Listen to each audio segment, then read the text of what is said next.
爸的好兄弟红着脸敲响我房门时，我却反手一脚将他踹到死对头身边。只因前世我对爸爸的忘年交动了心，一次意外我们在一起了。昨天被人撞破后，他只能捏着鼻子娶了我。婚礼当天，他的青梅伤心过度，精神恍惚下车祸意外离世。裴岩平静地处理完青梅的丧事，依旧和我结了婚，还生了11个双胞胎。可等我生病躺在手术台奄奄一息时，我听到医生给他打电话，那头的他依然冷漠。嘎了吗？等嘎了再通知我。刹那间，我终于明白，裴岩一直恨我，恨那次意外我主动做了他的解药，恨我阴差阳错害了他青梅。我绝望地闭上双眼。怎料再次醒来，我竟重生回对方中药那天。看着裴岩泛红的眼尾，我没有丝毫犹豫，立马拨通了他青梅沈念薇的电话。10分钟后，对方扛着飞机赶了过来，我直接开门见山，我知道你们彼此喜欢，只是还没互通心意。现在他中药了，正需要你。沈念薇接到电话，本就将信将疑，此刻更是警惕值拉满。江离，你到底想干什么？你不是喜欢裴岩吗？不抓准机会拿下他，反而把我叫过来成全我们。闻言，我自嘲一笑，我总以为只要够努力，身份和年龄都不是阻碍，可却忘了强扭的瓜不甜。我摇了摇头，不喜欢了，以后也不会喜欢了。刚说完，房间就传来一阵闷哼声，他快撑不住了，你最好快进去。沈念薇目光越过我落在房内，他眼里闪过犹豫，而后咬了咬牙，那你还不快走？想偷听吗？我神色一僵，随后侧身让他进去。在看到沈念薇伸手碰到裴岩脸颊的那刻，我毫不迟疑关上了门。接着，厚重的门后传来惊天动地的声响，一声一声将我击碎。我手忙脚乱擦干朱大的眼泪，跌跌撞撞跑回自己房间。隔壁的战况持续了7天7夜，我也几夜未眠。这时父亲打来电话，闺女，你要不要来国外和爸爸生活？这次我答应了。前几年江家集团计划开拓国外市场，爸爸一个人去了那边，他怕我没人照顾，便将我托付给了他的忘年交裴岩。这一关照就是好几年。后来我喜欢上了裴岩，所以即使爸爸的公司在外已经稳定，他也多次提出要接我过去，却都被我一次次拒绝。如今裴岩和沈念薇终于在一起，我也该离开，开始新的生活了。电话那头的爸爸没想到我会忽然答应，激动道：离离，你终于想通了。我早跟你说过裴岩不适合你，你想谈恋爱没错，但要找对人，爸爸给你找了一个未婚夫，等你到了这边可以和他相处试试。闻言红肿的眼眶又溢满泪水，上一世爸爸也这样劝过我，可我就是不听。蹉跎了一声，我掐了掐手心，挤出一抹笑，爸，我都听您的，明早我就去办出国手续。清晨我拿起证件准备出门，可刚打开门，就和站在我门口的裴岩撞了个正着，对方的梅花印记猝然闯进我眼帘。虽知道他们很恩爱，可看到这一幕我还是默默移开了眼。注意到我的动作以及没睡好泛红的眼眶，裴岩立刻联想到了什么，冷声警告：江离，不管你愿不愿意，我都和念薇在一起了，以后也会娶她，你住在这里就要尊重她。打消那些对我的心思，我平静回复：知道了。裴叔叔，裴叔叔3个字一出来，听的男人明显不习惯，他低头深深看了我一眼，实在记不清自己有多久没听到过这个称呼。以前我刚搬来这里，都是甜甜的叫他裴叔叔，后来我对他有了别样的心思，便直呼其名，再也不肯唤他叔叔。他微微蹙眉，刚要开口，身后就传来青梅的声音：阿言，我把行李搬来了，我住哪个房间啊？男人立马将走来的沈念薇揽入怀中，你喜欢大阳台，刚好江离房间有一个，我让他搬去客房，以后你就住在这里。女人眼含得意，面上却装得不好意思，那不好吧，比起阿离，我毕竟是后来的，还是我去住客房吧。他说着就要往楼下走，下一秒却被人拦腰抱起，你以后是我的太太，是这个家的女主人，怎么能住客房？可阿离在这房间住了那么久，突然搬会不习惯吧？听此裴岩瞥了一眼门口的我，有什么不习惯的？他总要习惯我结婚的事，习惯这个家有女主人，习惯自己只是个外人。我睫毛微颤，自嘲一笑，是啊，他没说错，我的确只是外人。我现在就收拾东西搬到客房，反正我很快也要离开了，回到父亲的怀抱，永远不会再回来，这里只会是裴岩和沈念薇的家。接下来几天，我每天早出晚归出门办手续，也尽量不和他们碰面，可即使再怎么躲，依旧能见识到男人对青梅的偏爱。沈念薇胃口不佳，他就亲手做出108道佳肴，女人生病挂掉真怕疼，裴岩就打在自己身上。沈念薇随口一提某样珠宝，不出1秒就会被他亲手送到他面前，我静静目睹着，不吵也不闹。在等手续通过的时间里，我打包好了行李，又把以前写给裴岩的3万张情书和素描全放进纸箱，扛出去准备丢掉时，却正好与回来的裴岩撞了个正着。我只当没看见，目不斜视就要往外走，下一瞬手腕却一痛，裴岩抓住了我的手，你这几天在躲我？我没有。男人上前一步，仔细观察着我躲避的表情，还说没有。你每天早出晚归，看见我连招呼都不打，不就是在躲我？为什么？就因为我和念薇在一起了。闻言我连忙摇头，不是的，裴叔叔，你和喜欢的人终成眷属，身为晚辈，我很替你高兴，我真心祝愿你们长长久久。你放心，我知道你不会喜欢我，所以以后我不会再缠着你。我语气平静地阐述事实，可裴炎却脸色难看，莫名觉得这些话很刺耳。江离不喜欢他，是他听过最好笑的笑话，现在玩起欲擒故纵了是吧？看到我一愣的神情后，男人以为发现了真相，他一步步逼近，在看到我怀中的箱子后更加确信，不喜欢我了还给我写这么多情书，偷偷画我的素描，死缠烂打这么多年，你突然说不喜欢就不喜欢了？江离，你说这些话自己不觉得可笑吗？见他不信，我直接当着裴炎的面将箱子里的3万张情书和素描都倒了出来，随后一张张全部撕了个粉碎，漫天飞舞的碎屑里，我却看见男人不仅没开心，反而脸黑成锅底，正要怀疑自己是不是看错了，对方就冰冷开口，装，继续装。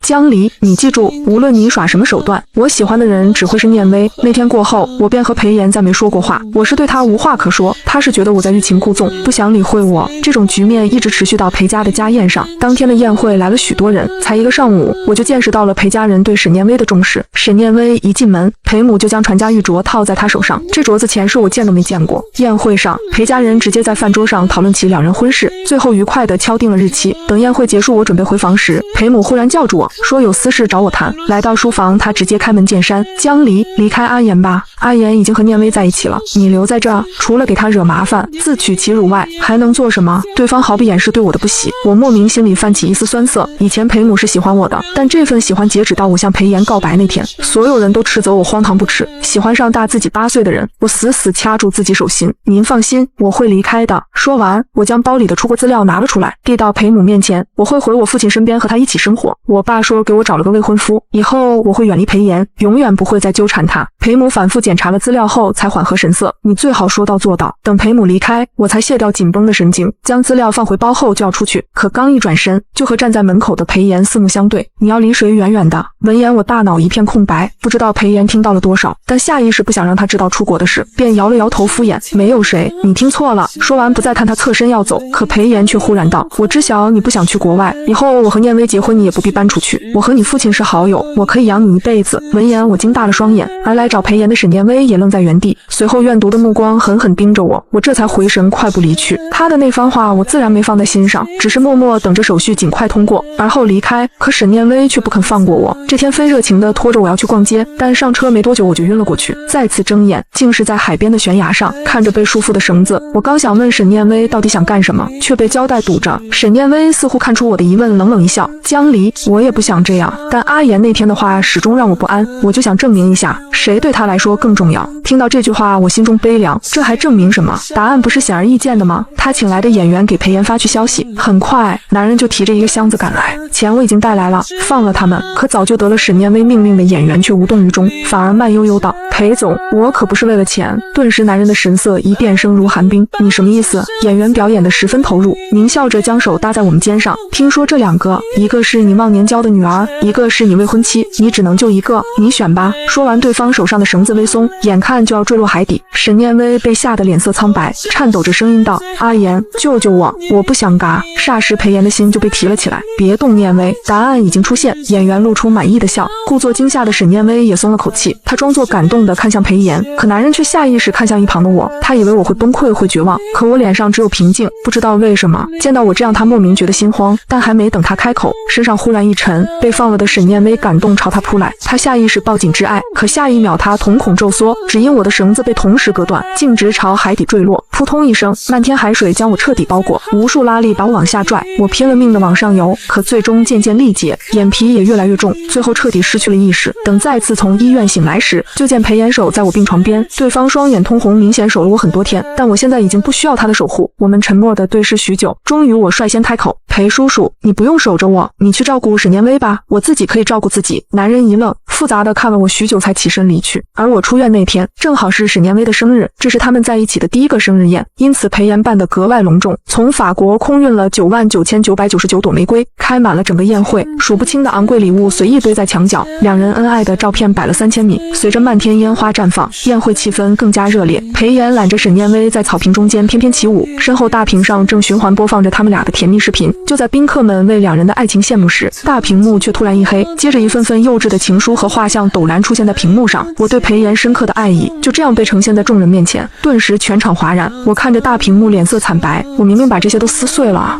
为什么还会出现在这里？周围人议论纷纷，裴总都快结婚了，这江家的女儿还不死心啊，真是不要 face。这可是沈小姐的生日宴啊，这不是公开挑衅吗？沈小姐真可怜，就算嫁过去，也始终有人觊觎她丈夫。而沈念薇在看到大屏后，眼眶通红，最后负气提着裙摆跑了。念薇见此，裴炎心头一紧，正准备追出去时，就见到僵在一旁的我，猛地顿住脚步，抬手，啪，四周瞬间变得寂静。江离，我就说你最近怎么变得这么乖巧，原来是在这儿等着我。这一耳光力道之大，直接飞出100米远，我脸上瞬间红肿，耳畔嗡嗡作响，什么也听不到，什么也看不到了。还没等我反应过来，男人的身影就迅速消失在门口，抱住正在门口拦车的沈念薇，他死死将对方禁锢在怀里。沈念薇不停挣扎，声音里满是绝望。今天是我人生中最重要的日子，他却做出这种事。既然他还那么对你念念不忘，我也不想和一个小姑娘争，干脆我把你还给他算了。裴炎却将他越抱越紧。不，念薇，我永远也不可能爱上他。你分明知道我喜欢了你多久，把我推给别人是要剜我的心吗？说到最后，他俯身就要巴击对方，可下一秒，不远处一道刺眼的车灯朝着他们驶来。很快，两人就双双被送进医院。当医生将设备往裴炎的身上装，要对他进行急救时，男人却顾不得自己的伤，执意让他们先救沈念薇。可是裴总，您才是伤得最重的啊！裴炎的语气虚弱而颤抖。别管我，先救他！无奈之下，众人只能先拯救只是擦破皮的沈念薇，直到确认轻微无大碍后，他才终于肯被推进急救室。得知这一切的我心中五味杂陈。要是上一世我早点认清，裴炎爱沈念薇爱到比他自己的命还重要，我的结局会不会不至于那样凄惨？如今这一世我改变了选择，但沈念薇还是出了事。这一系列事件的源头，全是因为我的那些情书和画像，可我真不知道他们是怎么流传出去的。我明明都撕了，现在看来，唯一能私藏我情书公之于众的，只有沈念薇了。可他为什么要这么做？明明他都已经和裴炎在一起了。我想不通，也不敢细想，浑浑噩噩的在家待了3天。而裴炎出院回来的第一件事，就是命保镖将我丢去了小黑屋。被丢进来的瞬间，浓稠的黑暗就将我包裹，恐惧和害怕向我袭来。小时候我意外掉进30米的井内，一眼望不到头的黑暗，让我自此开始怕黑。当时是裴炎发现了我救我上来，知道我怕黑后，便举着火把守了我一整夜。可如今他却用这种方式惩罚我，罚我对他贼心不死，间接伤害了沈念薇。我下意识蜷缩起自己的身体，妄想获取一丝安心，可终究是无用功，只能艰难地发出阵阵呜咽声。门外的保姆实在看不下去，她低声劝道：“江小姐，您就主动去跟先生低个头道个歉吧，不然以你的身体怎么受得了啊？”我眼眶骤然一红，上辈子是我错了，所以我认。可这辈子我明明什么都没做错，又去道哪门子的歉？加上裴炎的心现在全在他青梅身上，根本不会听我解释。黑暗的窒息感朝我压来，我渐渐心跳加速，呼吸困难，就连思维也越来越模糊。最后我缓缓闭上眼睛，失去了意识。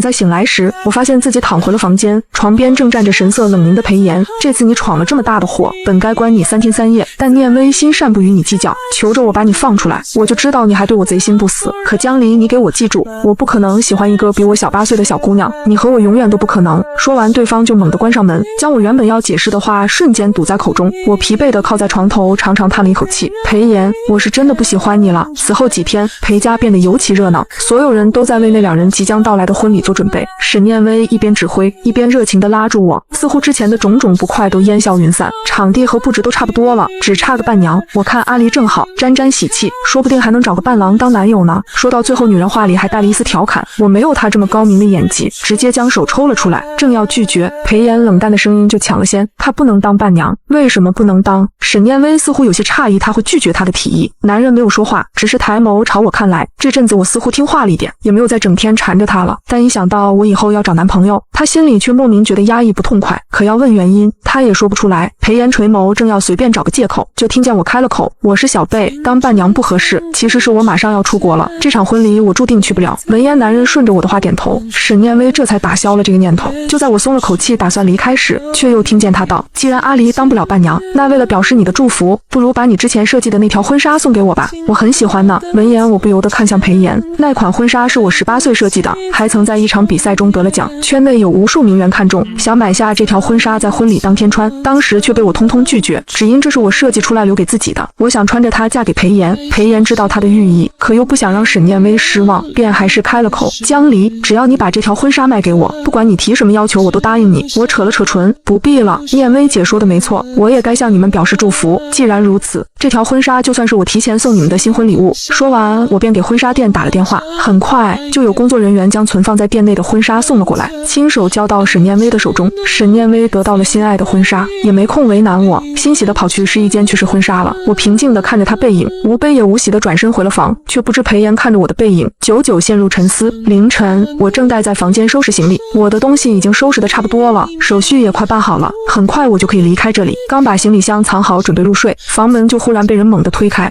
我还没来得及反应，裴炎就冲进来，紧紧攥住我的手腕，一顿劈头盖脸的斥责随即落下。你对婚纱做了什么手脚？念威不过是穿了一下，没多久就浑身发痒起了红疹。江离，你是不是想害嘎他？昏黄的灯光下，裴炎满是怒火的目光要把人洞穿。我连忙摇头，我从来没碰过婚纱，更不可能对婚纱动手脚，也没有理由害他。裴炎脸色一沉，猛地将我摔在船上，双眸冷得像寒星，声音里满是愠怒。你怎么没有理由？我知道你一直对我不死心，但你不该去伤害念威，你最好祈祷他没事，否则……裴炎的话还没说完，保姆突然冲了进来。不好了，先生，沈小姐晕倒了，看好她，别让她跑了。裴炎脸色骤变，留下这句话后便快步冲出了房门。整个晚上大雨如注，裴家灯火通明，我不安地坐在沙发上，周围一圈人牢牢盯着我，指甲深深掐进手心，我却毫无所觉。直到早上7点，一道急促的脚步声从门外由远及近，裴炎浑身带着戾气进来，看得我一阵头皮发麻，寒意从脚底蔓延至全身，让他去院里站着。话音刚落，我就被保镖带到了院外，瓢盆大雨浇在我身上，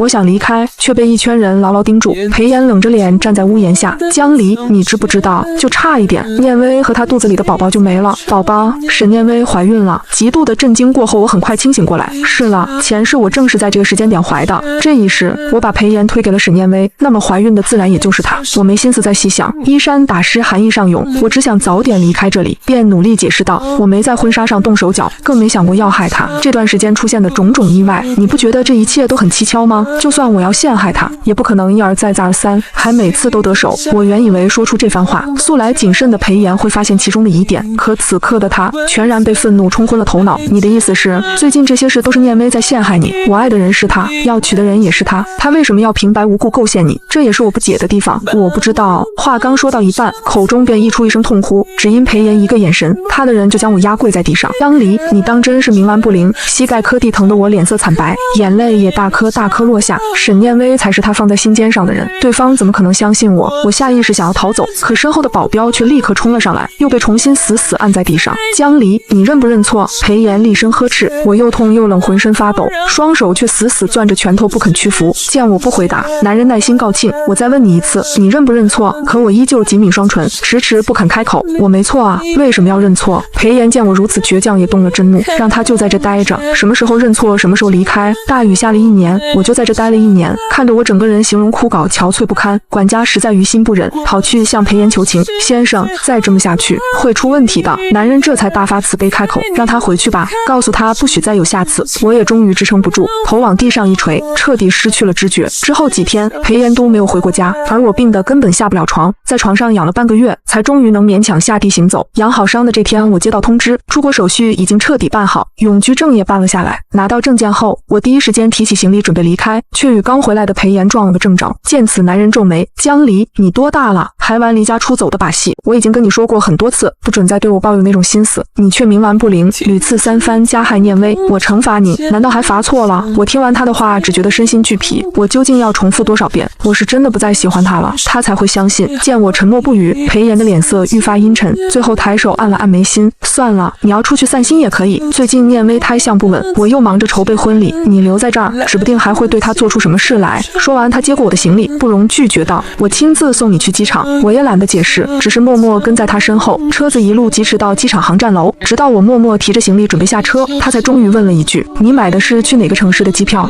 我不想说话，刚好对方也没耐心听，就在附近几个城市玩玩，别跑太远，等我和念薇办完婚礼，我再接你回来。不想最后关头多生事端，我便顺从应道：“我知道了。”而后提着行李，在他的注视下走进了机场，直到看着他的车消失在车流中，我才拿出手机，默默拉黑了裴岩的所有联系方式，随后毫不犹豫地走进了登机口。接我回来？不必了，裴岩，我永远都不会再回来了。1周后，裴家与沈家的世纪婚礼如期举行。因为考虑到沈念薇怀着身孕，所以婚礼流程一切从简。虽然流程缩减了，但婚礼的豪华程度依旧让前来的宾客惊叹不已。会场的所有物品都是私人定制，满场盛开的朱丽叶玫瑰是10年前裴岩专门为沈念薇种植的，天花板上挂满的钻石水晶也是裴岩专门为沈念薇设计定制的，就连宾客面前的餐盘也是按照沈念薇的喜好专门请大师定做的。婚礼的每一处细节都透着裴岩对沈念薇浓厚的爱意，宾客们不禁纷纷感叹，话语里满是羡慕。裴总和沈小姐的感情可真好啊，听说他们还是青梅竹马呢。要是我能嫁给像裴总这样的人，这辈子也值了。无论宾客们怎么议论自己和沈念薇的爱情，裴岩都不在意。他此刻正盯着手里的手机，眼里满是犹豫。算时间，昨天晚上我就该落地了，可从昨晚到现在，他连一个我的电话都没接到。毕竟我是他好友出国前专门托付给他照顾的人，要是出了什么事，他也不好向江父交代。说服自己后，裴岩便给我发了条信息：“你现在怎么样？”短信刚发出去，婚礼管家就来敲他的门：“裴先生，婚礼马上就要开始了，您现在可以下去做入场准备了。”男人闻言连忙将手机放在一旁的桌上，马上来。就在他关上门的瞬间，他还没熄屏的手机突然亮了一下，屏幕上他发出的短信前面赫然出现了一个鲜红的感叹号。悠扬的钢琴声响起，站在花廊尽头的裴岩眼含深情，望着一袭白纱的沈念薇朝自己走来。他提着长长的裙摆，一步一步靠近，这本该是激动人心的时刻，可裴岩的内心却异常平静。看着提着裙摆朝自己走来的沈念薇，他不知怎么的，眼前突然浮现出我的影子。我也穿着一袭洁白的婚纱，脚步轻快地朝他走来，眼含爱意地看着他，甜甜地叫着他的名字：“阿言，阿言。”眼前浮现的人影突然与走来的沈念薇重合，女人朝他挥了挥手，关切地喊着他名字：“阿言，你怎么了？”裴岩这才回神，下意识晃了晃头，把脑海里我的身影甩了出去。他嘴角勾起温柔的笑意：“没什么，你今天很美。”这句随口说出的情话让沈念薇悄然红了耳根。很快，司仪让这对新人双手相握，随后开始宣读结婚誓言，并问裴岩是否愿意娶眼前的人。本该毫不犹豫回答的时刻，裴岩却突然沉默了一瞬，他的目光从眼前满怀期待的沈念薇脸上移到台下宾客们同样期待的脸上，最后又落在了空荡荡的大门处。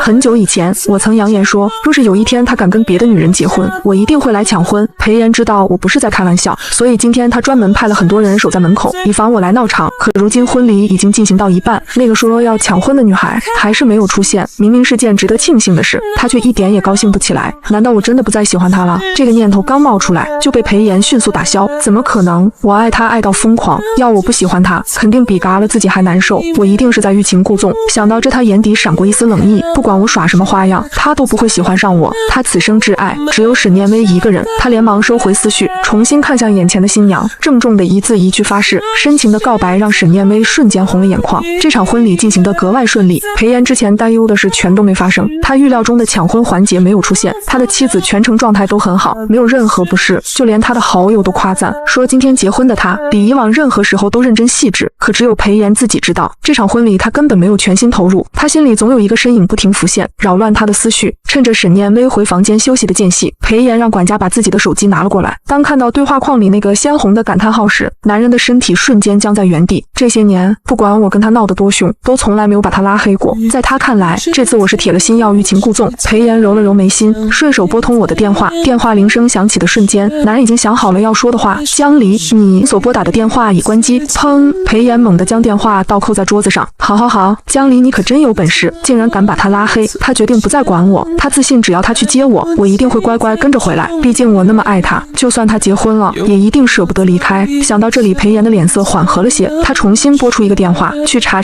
江离去了哪个城市。查到后，你们直接过去照顾他。夜晚，裴岩刚把沈念薇哄睡，房门就被人敲响了。确定怀里的人没有被惊动后，男人才悄悄下了床。可就在他关上门的下一秒，青梅突然睁开了眼，一墙之隔的书房里，裴炎的脸色变得很难看。你再说一遍，他人去哪里了？眼前的助理咽了咽口水，小心翼翼道：我们查了金氏所有出行记录，都没有查到江小姐的踪迹，而且她在这边的所有证件全都被人注销了。我们怀疑江小姐已经出国了，至于去了哪，我们暂时还不清楚。先生，我们要不要跟江先生说一声？毕竟她是江先生的女儿。裴炎被这一连串的话惊到失语，一股怒火在心中熊熊燃烧。他以为我的胆子顶多就是拉黑他，没想到我竟然还敢偷偷背着他离开，怎么敢的？先生，见裴炎迟迟不说话，助理硬着头皮又喊了他一声。男人深吸一口气，强行压下心中的怒火，暂时不用，你们继续找。他就不信那个爱惨了他的我会永远不回来。助理看了裴炎很久，最后还是应了一声，转身离去。刚走到门口，就与站在那里的史念威撞了个正着。夫人，助理连忙喊了一声，这才将办公桌前男人的注意力吸引过来。裴炎神色微变，一边拿起一旁椅背上的毛毯，一边朝史念威走去。你怎么醒了？冷不冷？孩子没闹你吧？男人边说边把毛毯搭在史念威肩上，还握着他的手帮他取暖。青梅眼角带笑，语气里却满是担忧。你不在身边，我睡不着，就想着来看看你。刚好听到你和助理在说阿离的事，他怎么会离开呢？是不是因为我？说到最后，史念威的眼眶红了，自责地垂下了头。裴炎见状，连忙将他抱进怀里。怎么会是因为你？他就是个小孩子闹脾气而已，不用管他。可女人眼底的不安依旧没有散去。他抓着裴炎的衣角，抬头望着他。可他毕竟是江家托付给你照顾的人，要是出了事可怎么办？裴炎揉了揉他湿润的眼角，语气越发冰冷。出了事也活该，就当给他一个教训，免得他整天到处乱跑。没想到裴炎会这么不在意我。史念威嘴角的得意再也藏不住，他连忙垂下头，靠在裴炎胸口，嘴角勾起一抹阴狠的笑容。江离，你最好永远都不要回来。裴炎嘴上说着不在意，可暗地里还是一直在派人寻找我的踪迹。可每次他问起有没有找到人时，得到的答案始终是否定的。直到1个月后，他终于意识到事情严重性。他曾天真的以为我只是跟他闹脾气，怪他娶了沈念威。可过了这么久，他依旧找不到我的任何踪迹。恍惚间，他突然想起很久以前，我一次次在他面前说不喜欢他的场景，甚至连当时我跟他母亲说要离他远远的话，也全都清晰地浮现在脑海里。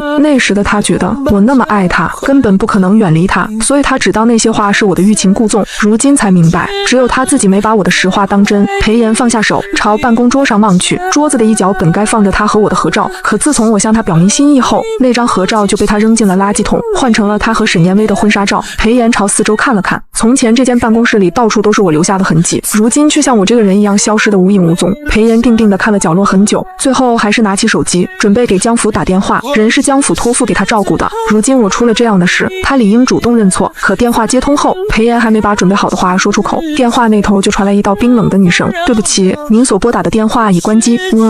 男人的脑海顿时一片空白，只觉得一股强烈的不安从心间蔓延。他握着手机僵硬了好一会儿，才缓缓放下。他和江府虽是忘年交，但关系一直很好，对方怎么会拉黑他呢？裴炎在脑海里想了很久，都想不出原因。可就在这时，刚离开的助理突然折返，怀里还抱着一个大箱子。裴总，有您的快递。送快递的人说必须让您亲自打开。男人一愣，抬头看了那个箱子很久，最后才让助理把箱子放在自己面前。他手指刚碰到捆箱子的绳子，心脏就剧烈跳动起来。他总觉得要是打开这个箱子，自己会陷入无尽的深渊。裴炎犹豫了片刻，最后还是缓缓拉开了箱子上的绳子。在看清里面的东西时，他猛地睁大了眼睛。箱子最上面赫然放着一张字条，沈念威犯罪相关证据。一瞬间，裴炎什么也听不见了。他颤抖着双手，一件件将箱子里的东西拿出来，越看他的脸色就越阴沉。裴家别墅里，沈念威正躺在躺椅上晒太阳，昏昏欲睡之际，一阵急促的电话铃声突然将他吵醒。他皱了皱眉，直接按下接听键。哪位？下一秒，一道带着恶意的声音从电话那头传来：怎么成了裴太太后就把我给忘了？沈念威握着手机的手顿了顿，冷笑一声：哇，我怎么可能会忘？你可是我见过最没用的嘎手，我花了那么多钱雇你，结果你连个人都没弄嘎。就在他跟电话那头的人互相嘲讽时，一道黑色的身影悄然出现在玻璃门后。裴炎沉着脸直接吩咐将人带去医院。下一秒，一声尖叫从花房中响起。裴家的混乱并没有影响到远在他国的我。在回家之前，我反复检查过身体状况，确定外人看不出自己曾受过的伤。我不想让父亲担心，还有自己未来的未婚夫为这些事操心。可我根本不知道，在我回家后，有2个人偷偷查过我的过往，其中一个自然是江府。女儿突然答应回来，实在不像她平时的性子，所以她查了下女儿之前的经历。当那些被欺负的照片摆在江府面前时，一向冷静的她第一次发了大火。她从小捧在手心，千娇万宠的女儿，竟被她以为值得信赖的人如此欺负，为的就是一个背负多条人命的恶人。江府只觉自己当初瞎了眼，要不是裴炎曾真心照照顾过女儿一段时间，他早就去找她了。所以江福冷静了半天后，决定和裴家彻底断绝来往。裴家以前在女儿身上花的钱，他已经10倍奉还，全部打进了裴家的账户。此外，他女儿欠裴炎的情分也算是还清了。最后，他把沈念威这些年做过的事整理成2份证据，一份寄给了裴家，另一份寄给了帽子叔叔。江父本想跟我聊聊这件事，可看到我不愿提起过往的模样，最后还是什么都没说。另一个打听我过往的是我的未婚夫，宁氏集团总裁宁寒洲。作为宁氏未来的总裁夫人，宁家未来的一份子，宁寒洲自然要提前了解自己未婚妻的性格，以免日后相处时产生不必要的误会。所以看到我在裴家的那些遭遇时，宁寒洲也十分惊讶，随之而来的是深深的心疼。在他的认知里，每个人都有追求爱情的权利。虽然我前期追裴炎的确有些疯狂，但当我彻底对裴炎死心后，已经尽全力在躲避裴炎了。可奇怪的是，我的躲避并没有让裴炎放手，而且这些事情里，裴炎的责任明明更大。只要稍微调查一下，就能发现他所谓的挚爱到底有多不堪。可惜他被爱情蒙蔽了双眼。想到这里，宁寒洲眼底闪过一丝鄙夷，随后将这些资料扔进火盆里，不留一丝痕迹。他查我的过往只是为了心里有数，并不会在我面前提起这些事，更不会让别人揭我的伤疤，而我并不知道这些。此刻我正站在一排排礼服前，纠结地挑选着。虽然父亲已经为我安排了未婚夫，但从我落地到现在，也没和这个未婚夫见一次面。因为我刚到这边时身体状况极差，休养了好一阵子，期间未婚夫专门派人送过礼物探望，但真正意义上的见面，这还是第一次。我虽然看过对方的照片，可对他的性格一无所知，所以对两人的第一次约会格外重视。最后我选了一条温柔长裙，能更凸显气质。当我跟着侍者走进大门，一眼就看到古堡落地窗前起身迎接我的男人。如果说裴炎像深渊里的寒冰，那宁寒洲就是春日里的暖阳。一开始我根本不信父亲的话，这个世界上怎么会有真正宠妻的人呢？更何况还是在宁家这样庞大复杂的家族里。可今天见面后，我才发现是自己见识浅薄了。刚一落座，宁寒洲就主动做了自我介绍，还把相关资料递给我。我所关心的所有问题上面都有详细答案，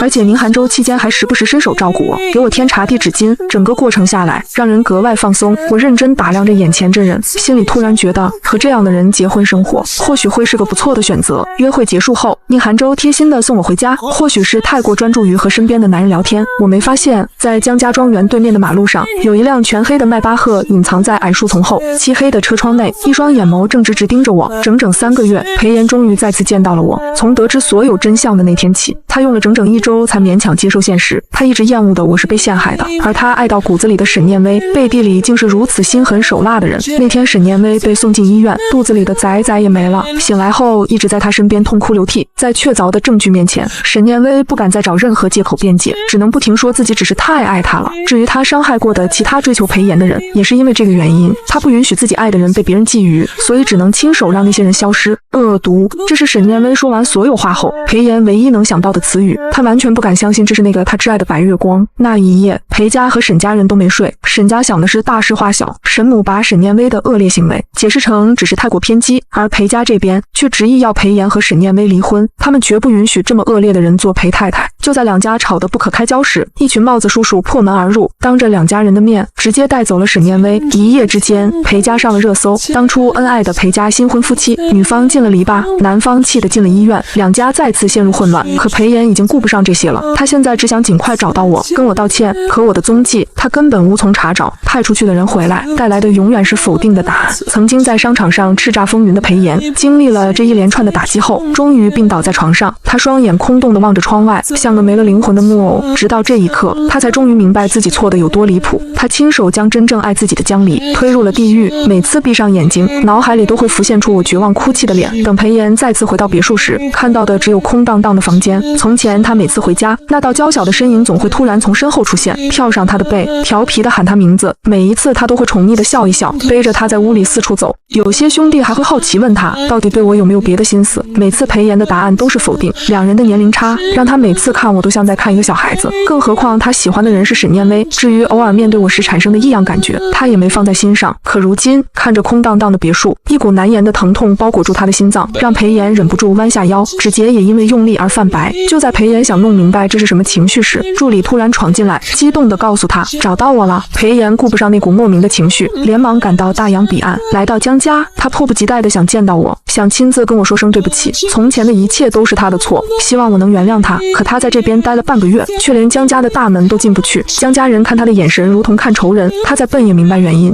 无奈之下，裴炎只能在江家庄园外等着，直到今天，他终于看到了我。他眼中闪过一丝欣喜，连忙推开车门就要朝我走去。可下一秒，他整个人都僵在了原地，只因我下车的瞬间，一道高大的身影也跟着下了车，还以极其亲密的姿势将我揽进怀里。砰！裴炎手里的礼物掉在地上，一股无名怒火从心底窜起。江离，听到这熟悉声音，我身体瞬间僵住，一股深入骨髓的恐惧蔓延全身，察觉到怀中人的颤抖。宁寒舟眼底闪过一丝冷意，连忙轻轻拍了拍我的背，将我塞进车里。关车门之前，他捏了捏我的手，放心，一切有我。车门关上的瞬间，宁寒舟终于不再掩饰眼底的冷意，他迅速转身，一拳狠狠砸向朝自己走来的裴炎。因为一连串的事情，裴炎身体素质大不如前，立马倒地爬也爬不起来。倾盆大雨中，宁寒舟从江家管家手里接过伞，居高临下看着躺在地上的裴炎，毫无波澜的目光犹如一场无声的挑衅。看着地上的裴炎，心脏刺痛，宁寒舟连眼神都不愿在他身上多浪费一眼，转身收伞上了车，最后缓缓驶入江家庄园的大门。巨大的铁门无情关闭，将两个世界彻底隔绝。对于裴炎的到来，我不愿去想原因。从我彻底放弃裴炎的那一刻起，他的一切就与自己无关了。我只想过好当下的生活。宁寒舟也是这么想的，所以两人默契的没有提起刚才的事。餐桌上，换好衣服的宁寒舟坐在我身边，和对面的江父讨论着婚期。我没什么意见，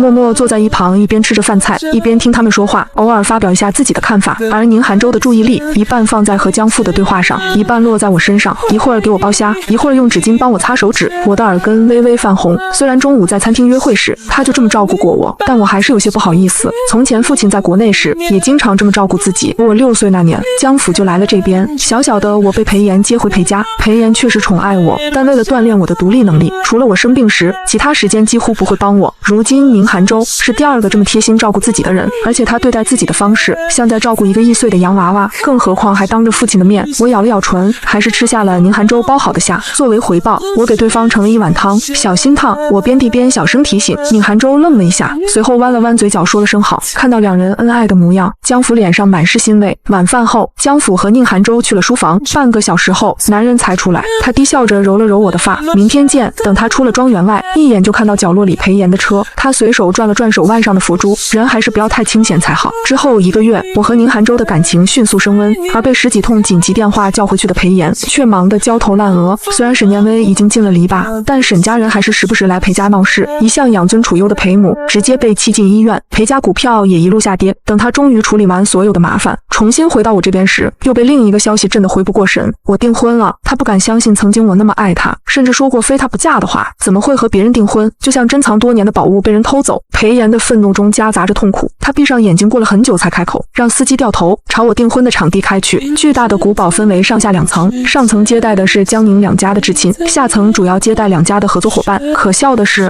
裴炎连下层都进不去，他身上阴沉的气息让拦着他的侍者浑身发抖，但侍者还是硬着头皮尽职尽责阻拦。抱歉，裴先生，宴会主人明确说过，绝不能让您进去。裴炎定定地看了侍者很久，最后嘴角溢出一丝自嘲的笑。漫天大雪中，裴炎穿着单薄的大衣站在原地，抬头看向2楼巨大的落地窗，璀璨的灯光下，一袭洁白长裙的我被宁寒舟揽着腰翩翩起舞，轻快的舞步透着我的愉悦。一舞结束，两人在漫天烟花下深情拥抱，那一幕深深刺痛了裴炎的眼睛。他这才后知后觉地发现，他早就喜欢上了我。裴炎的心脏像被一只大手紧紧攥住，痛得他喘不过气。有那么一瞬间，他想不顾一切冲进去，冲上楼抓住我的手，告诉我他喜欢我，从前的一切都是他的错，希望我能给他一个弥补的机会。可现实却是，他的脚像被钉子钉在地上，动弹不得。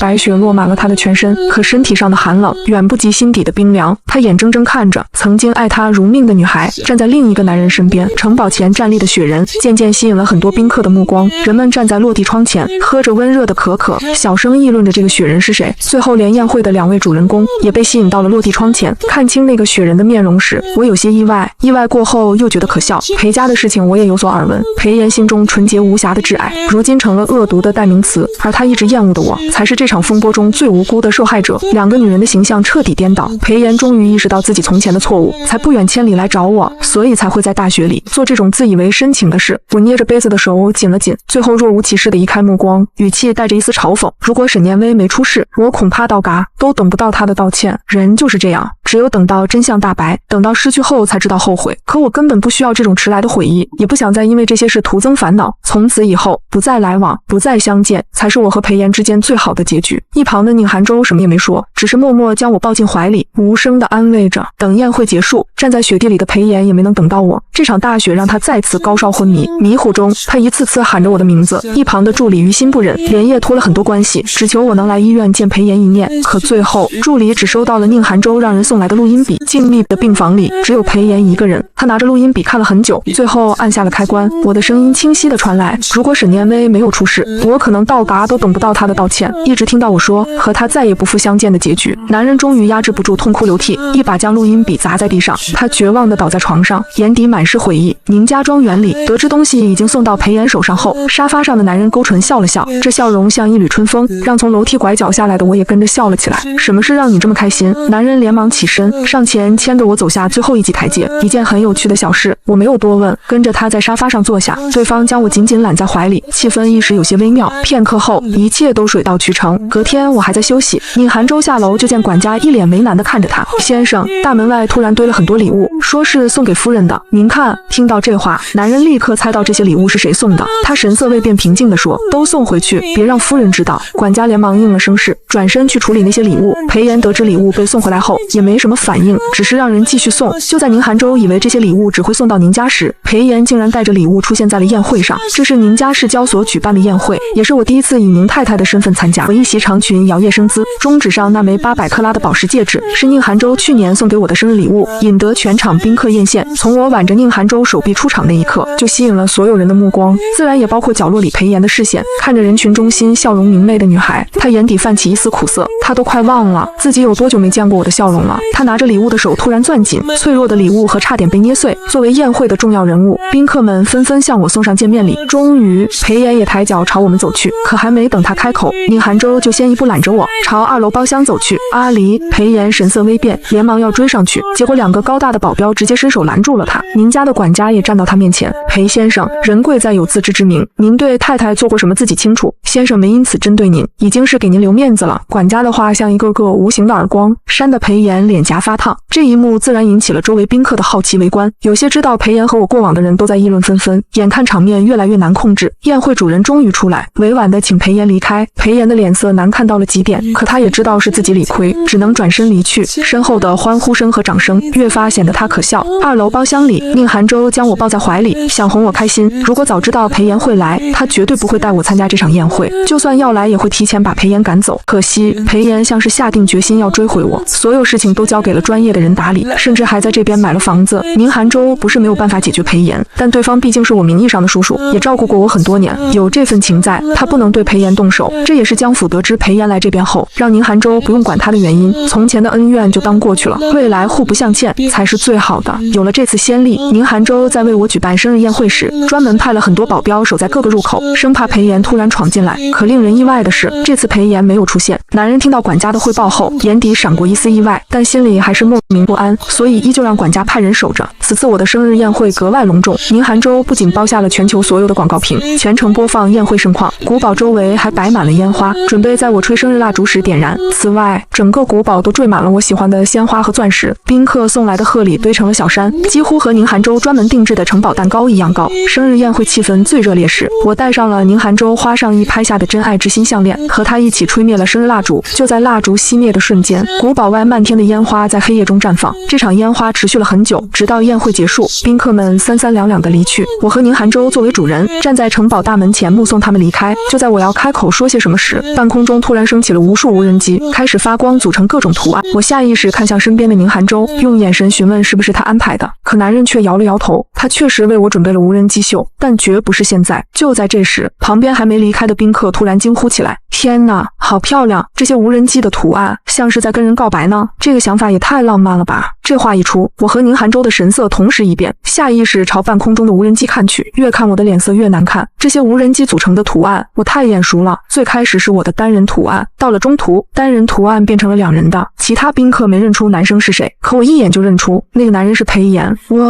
我的大脑一片空白，他是不是想毁了我？虽然全球直播的生日宴广告牌已经关闭，但还有很多人在自家阳台上观望，而裴炎在这个时候用无人机放告白图案，我已经能预料到明天的热搜会有多疯狂。一旁的宁寒舟也想到了这一点，我是他的妻子，如今有另一个男人在我的生日宴上告白，后果不堪设想。他脸色一沉，连忙让管家派人把无人机打下来，一边又赶紧安慰我，没事的阿离，一切有我不会让这件事影响到你。说完，他让人把我送回房间，随后自己上了另一辆跑车，瞬间消失在大路尽头。这边裴炎站在高楼天台上，看着远处隐约的无人机表演，眼底闪过一丝落寞。很久之前，我刚到裴家时，第一个愿望就是生日宴上有无人机表演。对于小女孩这么一个简单的愿望，裴炎自然满足。从那以后，我的每一个生日，他都没让我的愿望落空，直到我开始对他动心，爱他爱到疯狂，他就再没在我生日时安排无人机表演，甚至连生日都没给我过过。按照当年的约定，我今年的生日愿望是用无人机飞出我和他恩爱的画面。时隔多年，他再次为我放飞无人机，可当年约定要陪他到老的人，如今却属于别人。裴炎苦笑一声，收起眼底的落寞，转身准备离开。下一秒，一道劲风突然朝他袭来，裴炎躲避不及，被宁寒舟一拳打倒在地。宁寒舟第一次失了控，若不是赶来的管家及时劝阻，裴炎恐怕会出问题。宁寒舟不管自己手上的伤，只是冷眼看着地上的裴炎，你到底有多恨阿离，才要一次次毁了他？你知不知道今天阿离的生日宴有多少人关注？知不知道你所谓的无人机表演会被多少人看到？你想让别人怎么议论阿离，你非要让阿离被全世界的人围观辱骂才满意吗？不，我不是。裴炎挣扎着从地上爬起来，不是什么？裴炎，我告诉你，要不是阿离念及旧情不愿计较，你早在来这边的那天就该嘎了。宁寒舟声音带着狠厉，你要知道，今天不仅是阿离的生日，还是他第一次知道自己要做妈妈的日子。轰！裴炎的脑海瞬间一片空白，他不可置信地看着宁寒舟，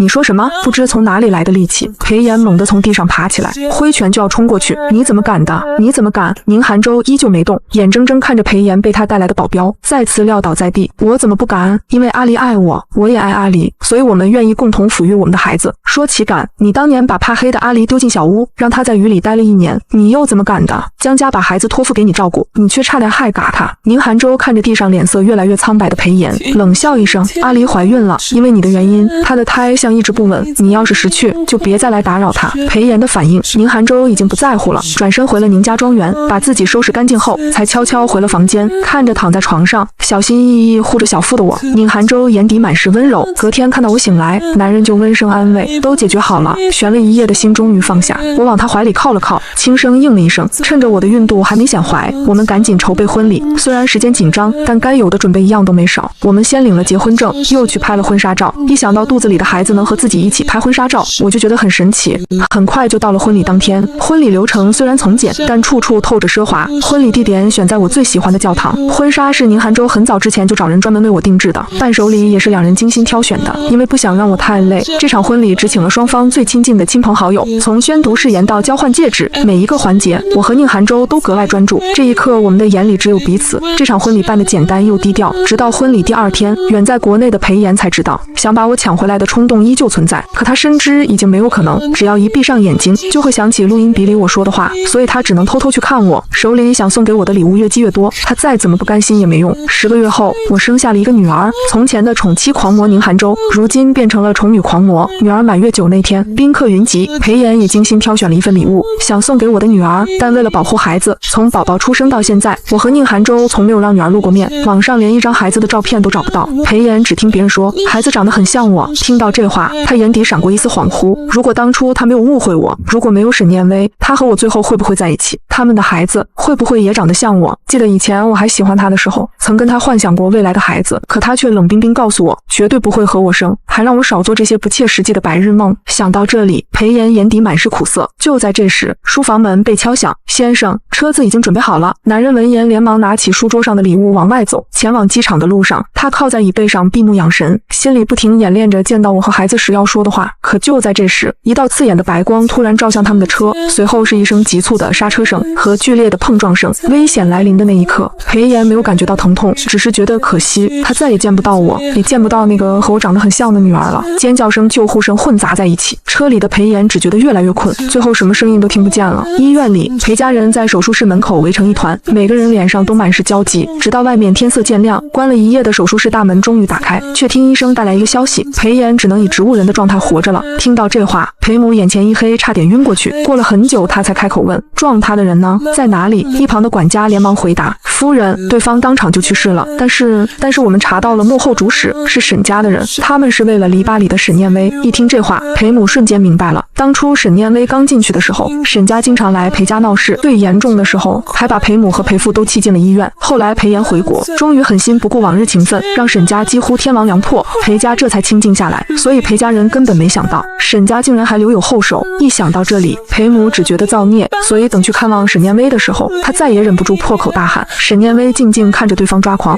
讽刺笑了：不都是你儿子的问题吗？明明说喜欢我，可每次江离给他打电话，他总会丢下我回去找江离，既要又要的小可爱，这种人嘎了不是更好吗？说到最后，沈念威风笑起来，忘了告诉你，我和他还没有离婚，我也不会离，他这辈子你们整个裴家都别想摆脱我。